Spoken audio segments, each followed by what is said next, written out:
Namaskaram. So, if you have been following the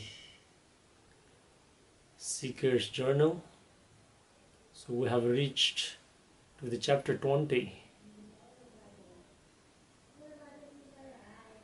Till this point,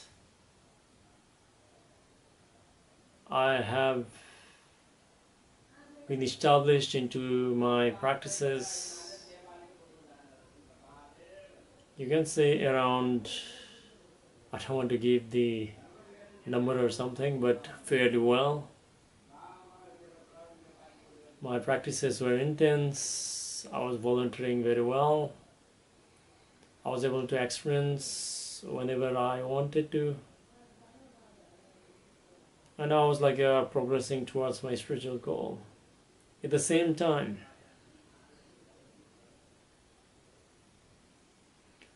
possibly because I came from, possibly I wouldn't say like I came from, but possibly because of my karma.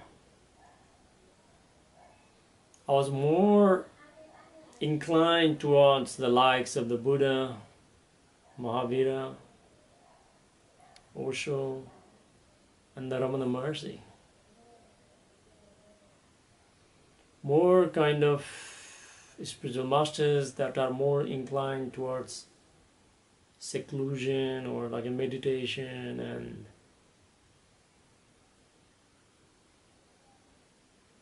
who do not actually involve into with the people too much. So I still remember the word that Sadhguru said, the sentence Sadhguru said. What he said was, once you come to a point where you know that everything is your own creation, all your experience is your own making, then you don't need the world, you don't need anybody to be the way you are, but you need only one thing is needed, only one thing is needed from the actual world, and that is the food. So it is the reason that many yogis, they choose to become a beggar or a sannyasi or a renunciant, so that it's not like that like they cannot work or anything. Only thing is they don't want to spend their entire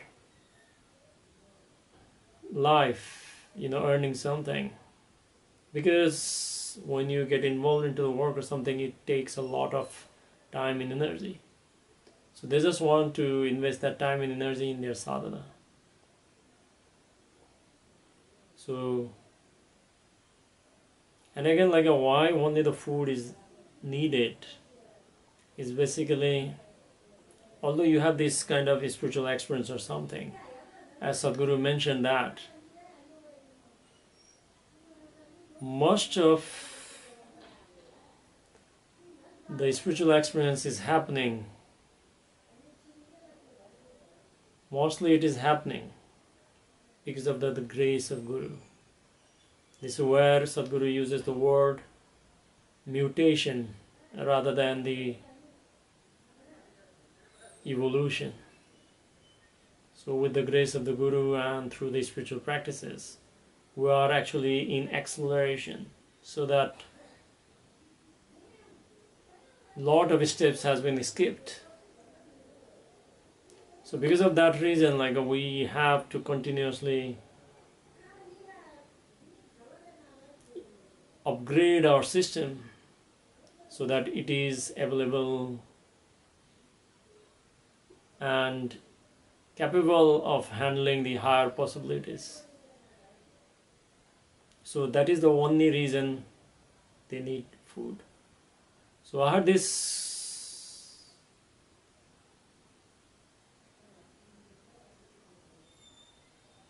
lifestyle that I didn't want to work too much, but at the same time possibly because of the karma. I couldn't go full time also on that one. At least volunteering in the ashram, because when I was doing volunteering in the ashram, if you are doing regularly in ashram, then in some cases, like if you want to devote a lot of your time in the sadhana, in some cases, like you may not be able to devote on that sadhana, because karma yoga is the most priority at the ashram. So I always wanted to have a system that is going to support my spiritual growth on the side. And that is where, like, I was planning to start my own company at that time. And I had these plans even early on. But the day I came out from the Samyama program silence and checked my mobile phone after 8 days of silence, I saw that the company has been registered successfully. So possibly Sadhguru knew the trajectory of my life. And not only that, I remember myself that in September 2018, while I was attending the Inner Engineering Retreat program at the Isha Center, I was sharing a room with another Anna who was also the participant for the program. And he mentioned that he actually owns the startup, and he wants to participate in the Isha Insight program. So till that moment, like I had no idea about like Isha Insight.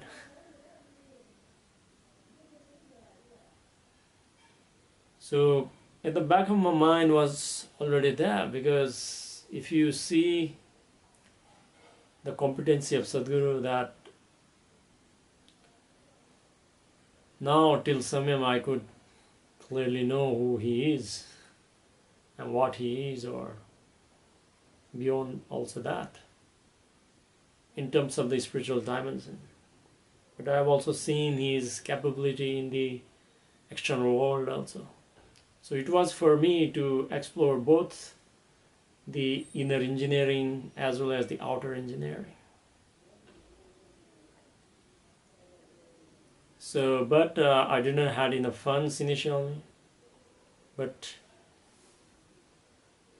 when after Samyama program, I was determined that I need to accelerate this process. So I need to scale my business, and then I need to attend Isha Insight program. And because of his grace,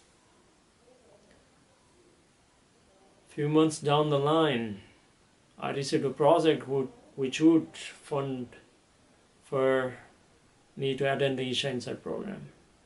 So I enrolled from the program, and I went and attended the program. And the beauty of the program is completely different, because this is the Seeker's Journal. It's not about the Isha Insight program. So out of the 4 days, Sadhguru was with us for 2 days.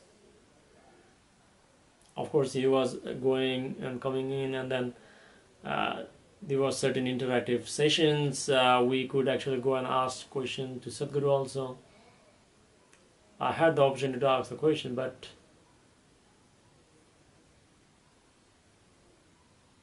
two things had to be noted here. The first thing is, if somebody goes and asks the spiritual question to the Sadhguru, he would not answer it.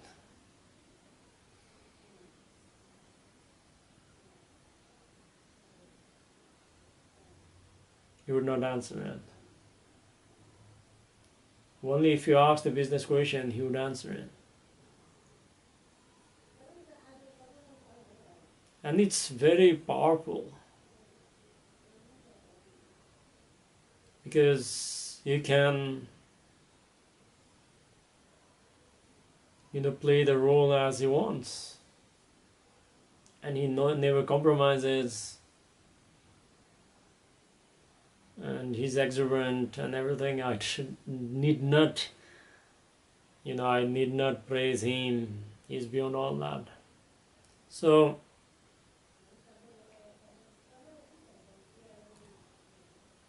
even though I had the chance to ask him question, there was no question within me. Because like I said, after the Samyama Sadhana program, there was no need. Just like Sadhguru says, you have questions and questions because you have made a mess out of your life. But if your life is ecstatic, each and every cell of your body is dancing with nameless ecstasies, exploding, exuberant, you'll not ask question. Simply cannot arise. Because the question is the domain of the mind. It needs answers to survive, but once you have transcended that, it's a bliss and ecstasy only. So there was no question for me to ask, but there were many participants who questioned about the business, and I got the chance to learn a lot of them also. And not only that, like I got to learn about how Isha is structured and how it is run, how different volunteering activities are managed and led. It was a great insight, of course, just like the name Insight program, insight into the world, how Sadhguru managed the external world, the external engineering.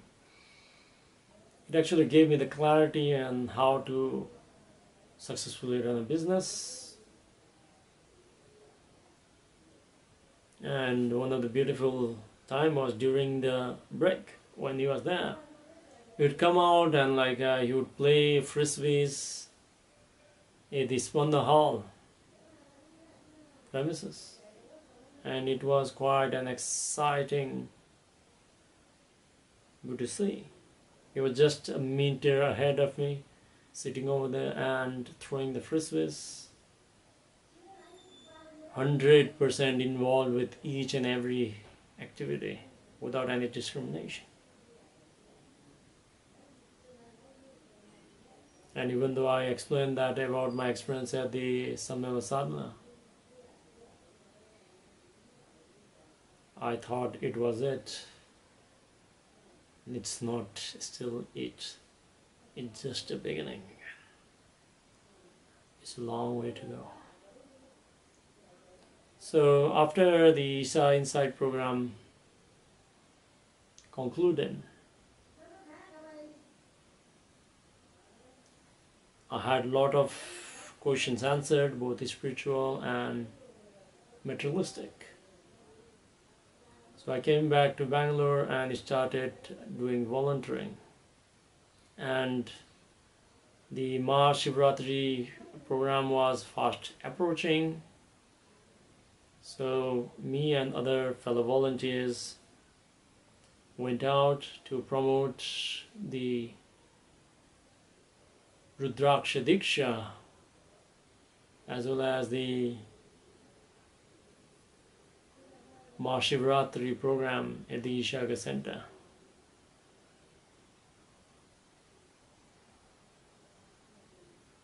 So that's how we got involved in the volunteering activities across the temples, at the junction places where people would participate, and we also did the Kaveri calling volunteering side by side also. So I'll see you in the next chapter.